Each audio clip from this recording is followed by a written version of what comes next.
오늘은 사순절 네 번째 주일입니다. 우리가 사순절에 특별히 신앙의 기초 시리즈로 좀 신앙에서 가장 기본이 되어지는, 기초가 되어지는 것들에 대해서 나누고 있는데, 첫째 시간엔 예배에 대해서 나누었고요. 그리고 기도, 말씀 지난주까지 했습니다. 그래서 이번 주에는 교회를 좀 주제로 함께 말씀을 나누려고 합니다. 교회는 뭘까요? 우리가 교회라는 말을 많이 쓰기도 하고 그러는데, 교회란 무엇일까요? 우리가 이렇게 이야기한다면 딱 정의하기가 쉽지는 않죠. 가장 쉽게 이야기하면 예수 그리스도를 믿는 사람들의 공동체가 교회라고 할 수 있습니다. 우리가 때로는 건물을 지칭할 때 교회라는 표현을 많이 쓰는데, 실제로 이 교회라는 단어 안에는 건물의 의미는 들어있지는 않습니다.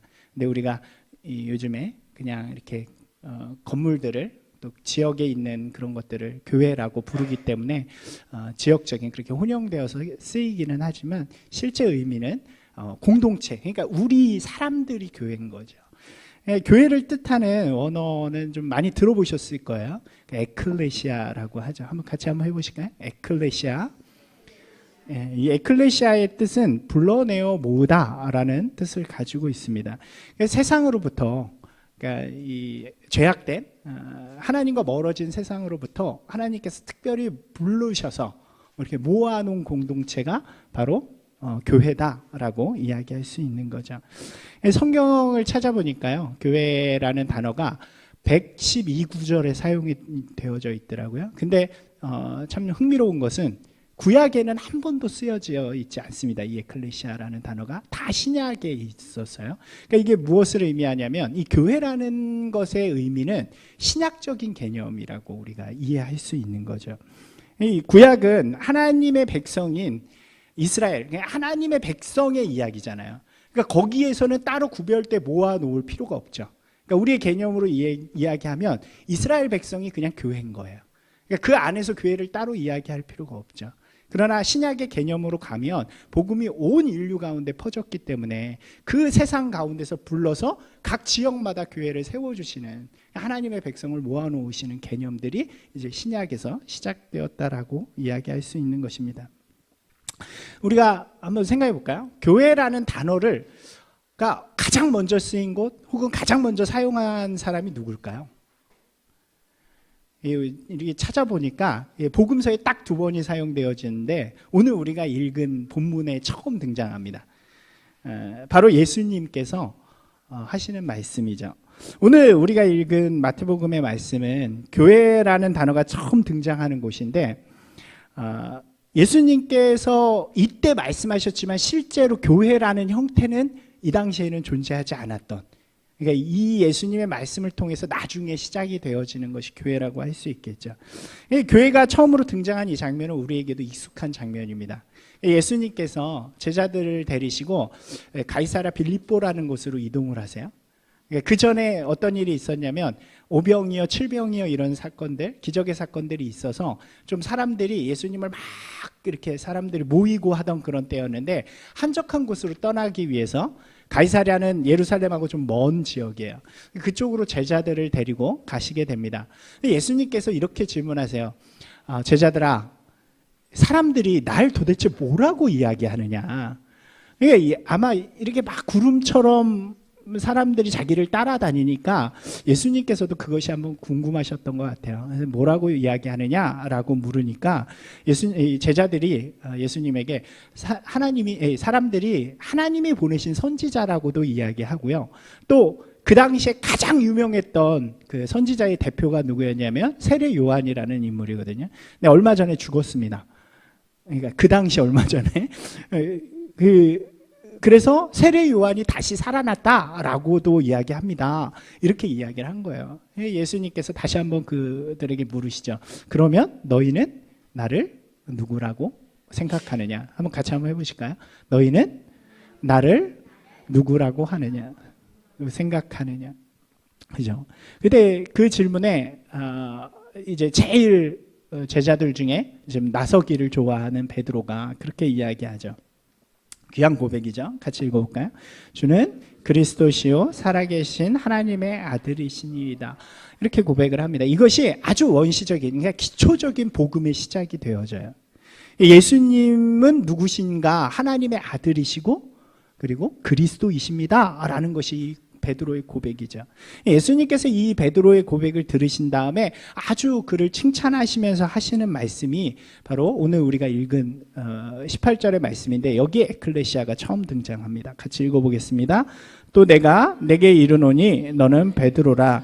내가 이 반석 위에 내 교회를 세우리니 음부의 권세가 이기지 못하리라. 아멘.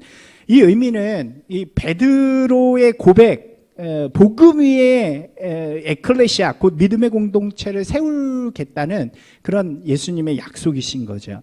그리고 실제로 교회는 이 예수님을 하나님의 아들이시고 그리스도라고 믿고 고백하는 사람들의 모임이 되어지는 것입니다. 물론 아까 말씀드린 것처럼 이 당시에는 교회가 당장 세워지지는 않아요. 그것이 실제가 되는 순간은 언제였냐면, 예수님께서 십자가의 사역을 다 마치시고 부활하신 후에 승천하시고 그 뒤에 이제 오순절 역사가 일어나잖아요. 그때 성령의 임재를 경험한 제자들이 세상으로 나아갑니다. 밖으로 나아가서 막 복음을 증거하기 시작하죠. 예수님께서 그리스도이십니다. 예수님을 통해서 우리는 구원받을 수 있습니다 라고 전하고, 그 복음을 들은 사람들이 그 복음에 반응해서 예수님을 믿고 세례를 받기 시작합니다. 그리고 함께 모여서 예배하기 시작하죠. 그 공동체가 이제 가장 처음 시작한 예루살렘 교회가 되어지는 것이죠.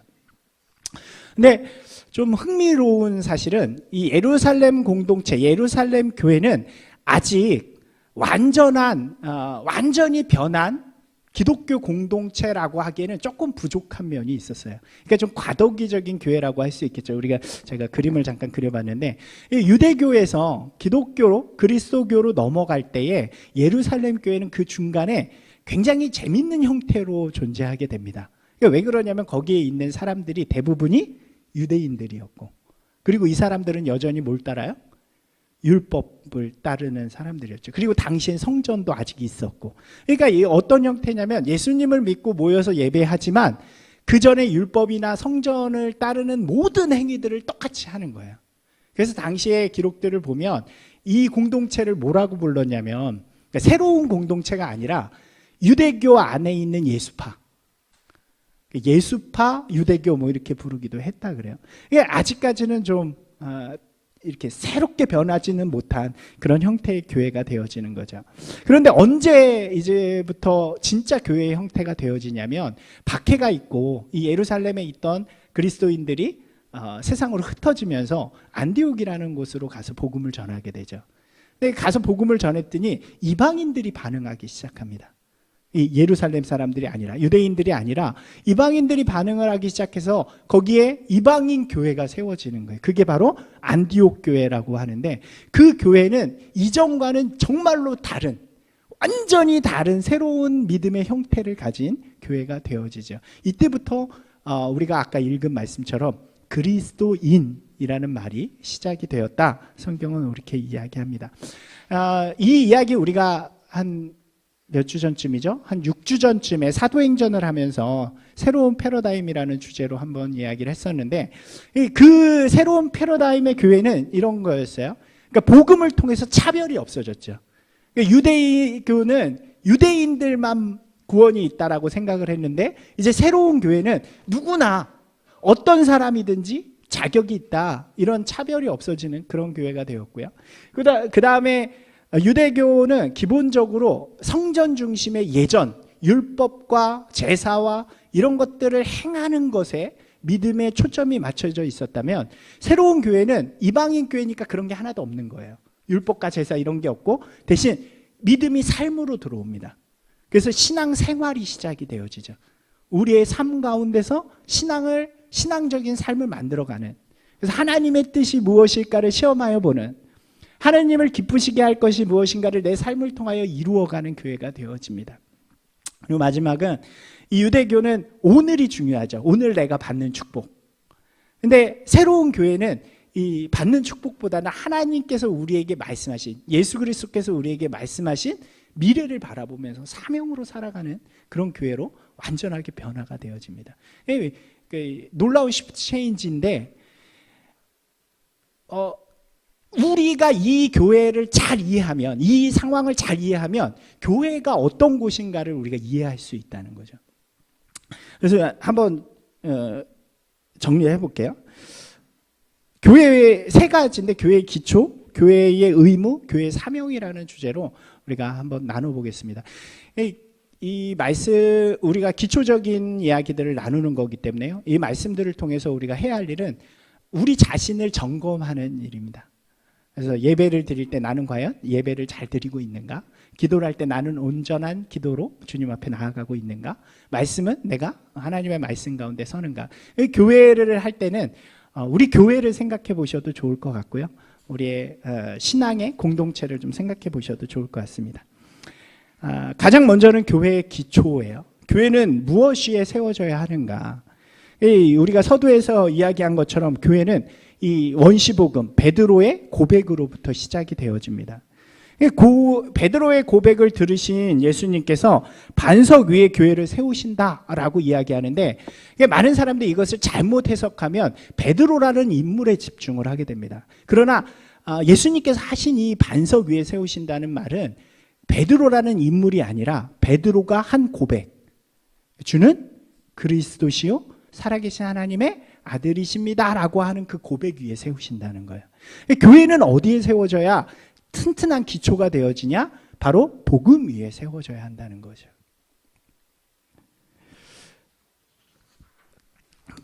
베드로의 고백은 아주 간단한 복음이에요. 그리고 그것이 이제 점점 성경을 통해서 확장되어집니다. 그러니까 우리가 이 복음을 온전하게 깨닫고 알고 고백하는 것으로부터 교회는 시작이 되어진다고 이야기할 수 있는 것입니다. 그러니까 교회는 어떤 사람들이 모이는 것이냐? 바로 이 복음을 믿음으로 고백한 사람들. 아멘이신가요? 우리 마음 가운데 교회를 가서, 교회라는 것이 어떤 모임의 형태를 갖는데 그 가장 기초가 될 때는 항상 이 복음에 대한 고백들이 있어야 한다는 거예요. 교회는 복음이 살아있는 교회가 되어야 하고, 복음을 이야기하는 교회가 되어야 하고, 복음으로 세워지는 교회가 되어져야 한다는 것이죠.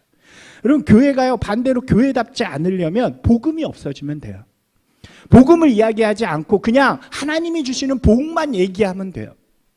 복음을 이야기하지 않고 미래만 이야기하고요, 천국만 이야기하면 되는 거예요. 그러면 교회가 교회다워지지 않는 거예요.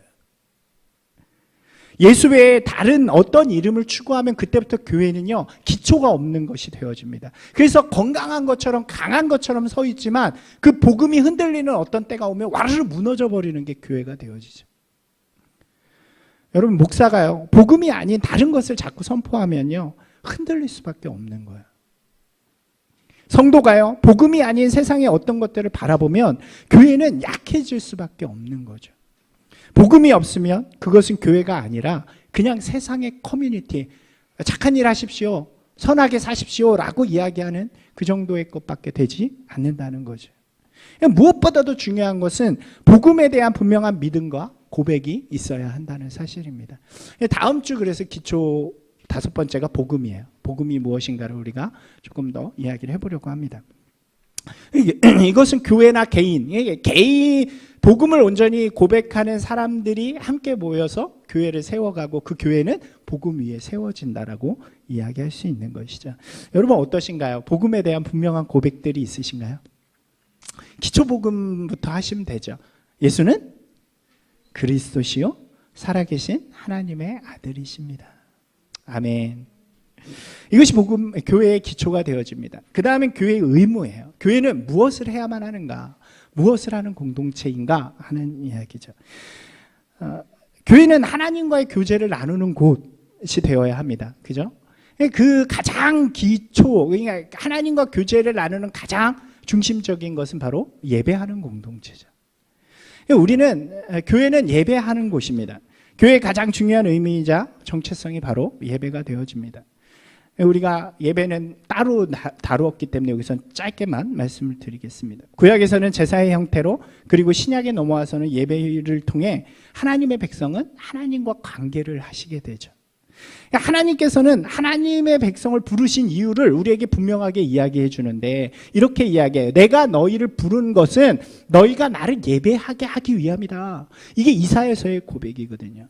이 예배는 그냥 우리가 막 와서 찬양하고 막 이런 걸 얘기하는 게 아니라 진짜로 하나님을 만나고 경험하는 순간, 그러니까 이 예배를 통해 하나님이 나의 하나님이십니다, 하나님이 나의 주인이십니다, 하나님이 나의 구원자이십니다 라고 고백하는 그 순간들, 그리고 하나님께서는 그 고백을 들으시고 우리 가운데 은혜를 주시고 사랑을 주시고 힘을 주시고 격려를 주시는 그 순간이 되어지는 거죠. 교회는 그것을 위해 존재한다고 해도 그게 잘못된 말은 아닐 것입니다. 교회는 예배하는 곳이 되어야 하고, 예배를 통해 우리는 하나님의 백성이고 하나님의 자녀라는 확신 가운데 거하게 되어지는 거죠. 그래서 이 질문이 굉장히 중요해요. 나는 교회를 통해 예배하고 있는가? 나는 예배 안에서 하나님을 경험하고 있는가? 그것이 있으면, 그리고 믿음의 고백들이 있으면 교회에 오는 게 즐거운 거죠. 주님과 교제하는, 주님과 사랑하는 것이기 때문입니다. 저는 우리 교회와 성도들 모두가 예배를 그저 우리가 이렇게 표현할 때 많잖아요. 예배 보러 간다, 구경하러 가는 그런 것이 아니라 진짜 신령과 진정으로 영과 진리로 주님 앞에 예배를 드리는, 또 살아있는 하나님을 경험하는 귀한 공동체가 되기를 주님의 이름으로 축원합니다. 그랬으면 좋겠어요. 예배가 정말 살아있는 교회, 예배 회복이 있고 예배 능력이 넘치는 그런 저와 여러분이 되길 소망합니다. 두 번째 역할은 사랑을 나누는 공동체라는 거예요. 교제가 있어야 한다는 거죠. 한번 말씀 하나 읽을까요? 같이 읽겠습니다.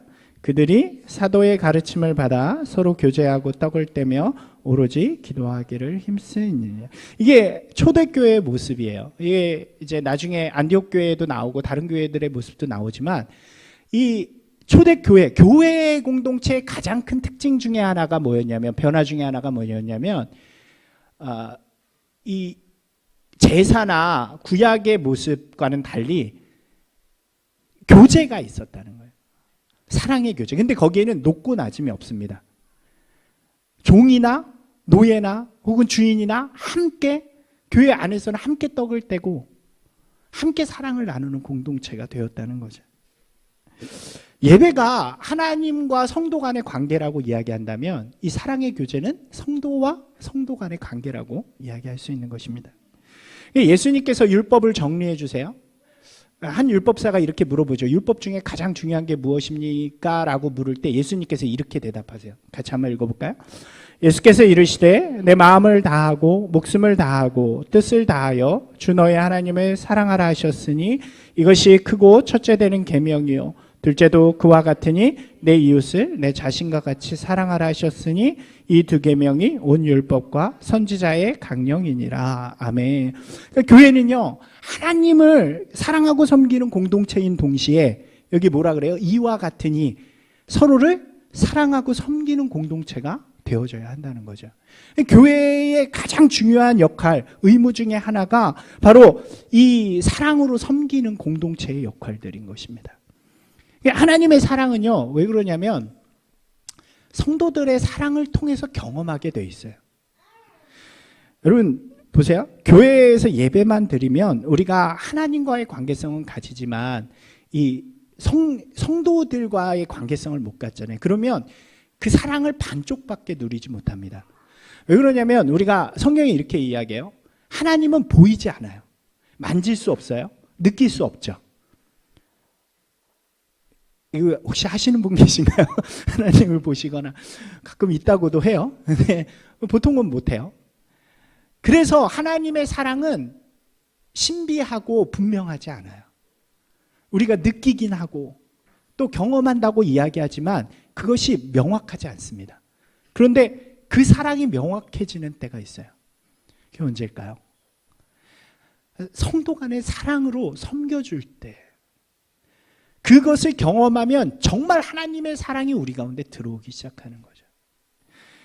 요한일서 4장 11절 12절도 그렇게 이야기해요. 같이 한번 읽어볼까요? 사랑하는 자들아, 하나님이 이같이 우리를 사랑하셨은즉 우리도 서로 사랑하는 것이 마땅하노라.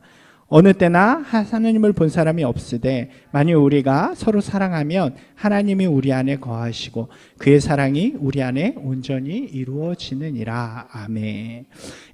우리가 사랑을 통해서 하나님의 사랑을 경험할 수 있다는 거죠.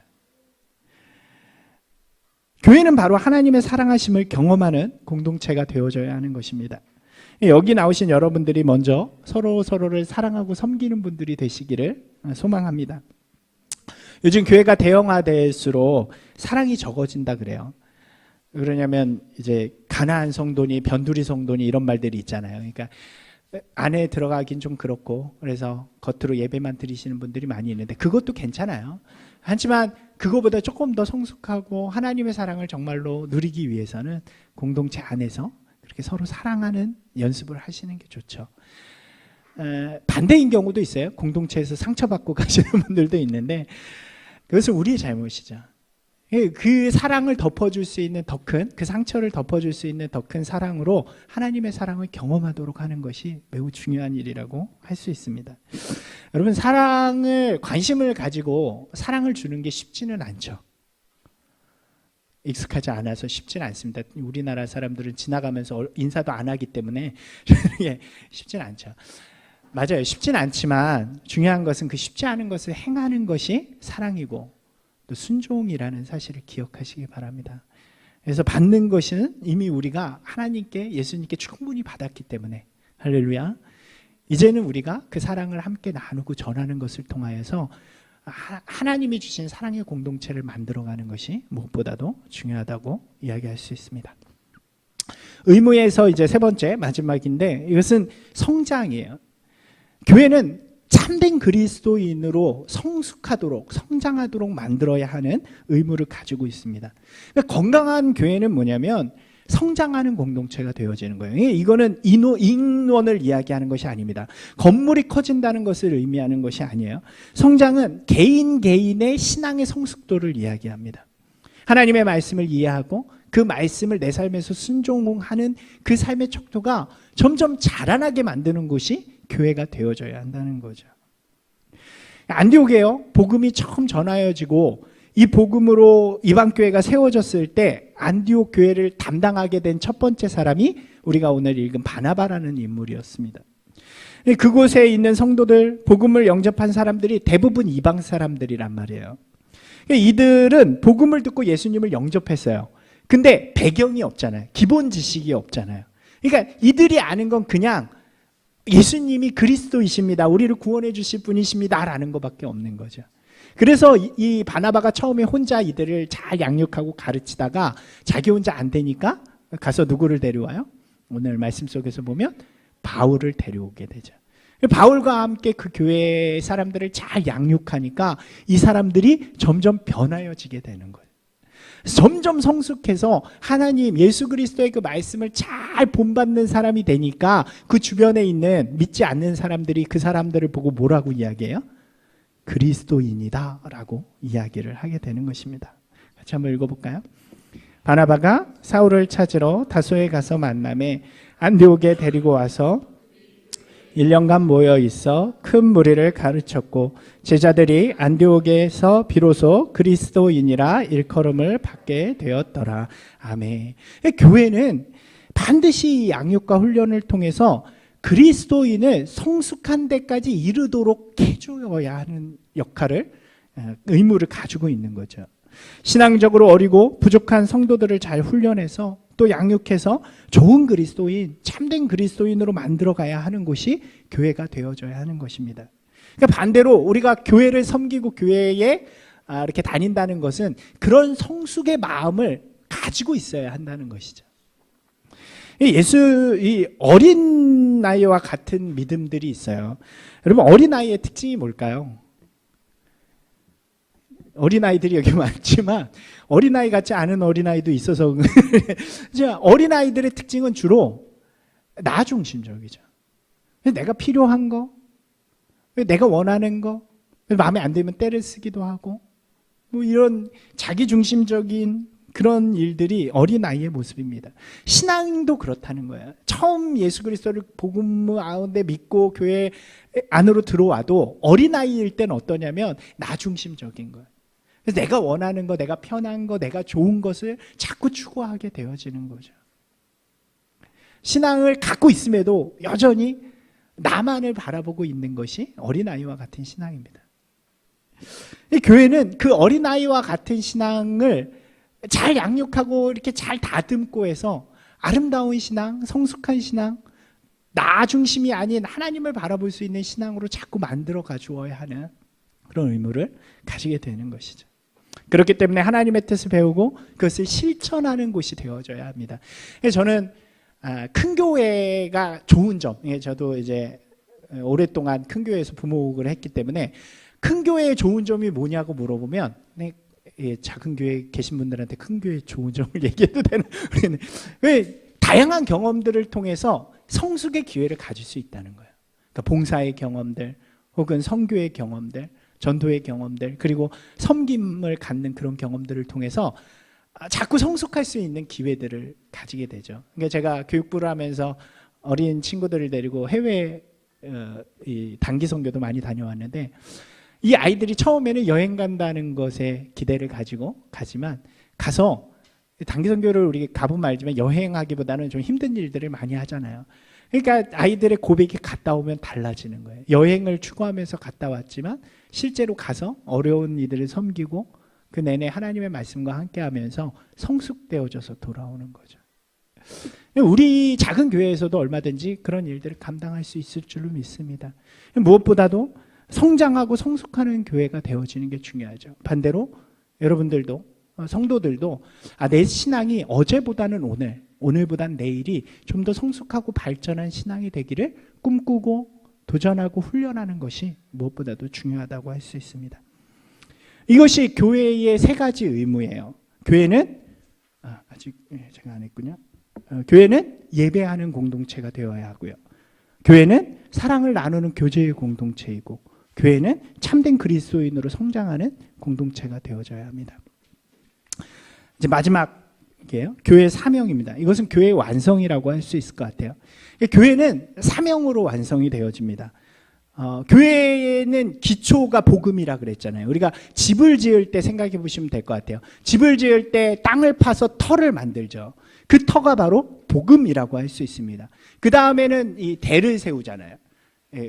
이렇게 구조를 만들죠. 그것이 바로 교회의 의무. 그래서 예배, 교제, 그 다음 성숙이라고 할 수 있습니다. 그 다음에 이것이 완성되면 그것은 세상을 향하여 그것을 사용하는 사람들을 향하여 쓰여져야 하는 거죠. 이것이 바로 사명이라고 이야기할 수 있는 것입니다. 주님이 교회를 통해서 이 땅에 이루고자 하시는 일은 하나밖에 없어요. 그것은 뭘까요? 이것은 분명합니다. 복음을 증언하는 일이에요. 복음을 세상에 증거하는 일이에요. 믿지 않는 자들에게 복음이 얼마나 아름다운 것인지, 하나님을 믿는 것, 예수 그리스도를 섬기는 것이 얼마나 거룩하고 멋진 일인지를 보여주는 역할을 교회가 하라고 세워주신 거죠. 아멘이신가요? 저는 이것이 무엇보다도 중요한 교회의 사명이라고 생각을 합니다. 교회를 보면요, 교인을 보면요, 믿는 사람을 보면 너무 좋아야 돼요. 어떻게 저럴 수 있는가? 어떻게 저렇게 멋지게 살아갈 수 있는가? 이것이 바로 교회의 사명이죠. 예수님께서요, 우리가 지난주 말씀을 하면서도 사명에 대해서 잠깐 이야기했지만 이렇게 말씀하세요. 명령한 게 별로 없어요. 예수님께서 명령한 게 별로 없는데 그 중에서 마지막 가실 때 이렇게 말씀하시죠. 같이 읽어보겠습니다. 그러므로 너희는 가서 모든 민족을 제자로 삼아 아버지와 아들과 성령의 이름으로 세례를 베풀고 내가 너희에게 분부한 모든 것을 가르쳐 지키게 하라. 볼지어다 세상 끝날까지 너희와 항상 함께. 아멘. 이게 예수님께서 마지막 하신 지상 명령이란 말이에요. 오직 교회는요, 이 복음 믿지 않는 자들을 위해서. 그러니까 우리가 그렇게 찬양하잖아요. 하나님의 마음, 다친 자, 죽은 자, 병든 자 그 한 사람까지도 하나님의 마음, 그 품고 싶어 하시는 하나님의 마음, 그 마음을 우리가 이루어 드리는 것이 우리의 사명이라고 할 수 있는 거죠. 그렇기 때문에 교회는요, 복음을 세상에 전하는 사명으로 완성되어진다라고 이야기할 수 있습니다. 여러분, 교회는요, 자기를 돋보이기에 있는 곳이 아니에요. 교회는요, 더 크고 강성해지기 위해 있는 것이 아닙니다. 교회는요, 세상에 많은 것을 가지려고 세상 사람들과 쌓이는 곳이 되어서는 안 됩니다. 그러한 행위, 모든 행위가 오히려 이 사명을 방해하는 일들이 되어지는 거죠. 교회를 보면서 이야 정말 좋아 가고 싶어가 아니라 교회가 왜 저래? 이런 이야기들을 듣는 거죠. 그러면 교회는 다 세워져 가지고 무너져 버리는 거죠. 교회가 복음 증거라는 사명으로 집중되어져 있을 때 비로소 교회는 하나님을 기쁘시게 하는 그런 모습으로 완성되어진다고 할 수 있습니다. 그래서요, 교회는요, 섬겨야 되는 거예요. 교회는 양보해야 되는 거예요. 교회는 절제하고 포기할 줄 알아야 되는 거예요. 우리의 모든 것을 다 내려놓을지라도 그것이 하나님의 복음을 증언하는 일에 도움이 된다면 교회는 철저하게 낮아지고 철저하게 순종하는 곳이 되어져야 하는 거죠. 그래야 복음이 그것을 통해서 전해지게 되기 때문입니다. 사랑하는 여러분, 우리 교회가 우리를 향하신 하나님의 사명에 충성하는, 그래서 복음을 세상에 전하는 교회가 되기를 소망합니다. 아직 영향력이 없어서 그런 일들을 많이는 못하지만 그러고 싶어요. 교회가 세상 가운데 좀 덕이 되고 세워져 가는 교회가 되길 원합니다. 말씀을 정리할까요? 교회는 어떤 곳인가요? 교회의 기초는 복음입니다. 복음 위에. 그 다음 교회의 의무는 예배와 교제와 성장입니다. 교회의 완성은 사명, 복음 증거입니다. 이제 점검해야죠. 우리는 교회다운 교회인가? 여러분, 제가 교회라는 것을 일부러 처음에 많이 설명을 안 했는데, 교회는 우리 한 사람도 교회가 되어집니다. 우리 한 사람 한 사람이 다 교회예요. 하나님이 함께 하시기 때문에. 그리고 우리가 모여있는 이 공동체가 교회 공동체가 되어지는 것이고, 더 나아가서는 이 땅의 모든 성도들이 하나의 교회가 되어집니다. 그럼 시작은 어디부터 시작해야 되냐면 나부터 시작하는 거예요. 점검해 볼까요? 나는 복음 위에 내 교회를 쌓고 있는가? 나는 예배하고 교제하고 성장하고 있는가? 나의 믿음의 방향은 사명을 향해 나아가고 있는가? 이게 개인의 점검이고요. 그 다음에 우리 교회의 점검도 동일하게 하시면 됩니다. 나는 복음 위에, 우리 교회는 복음 위에 서 있는가?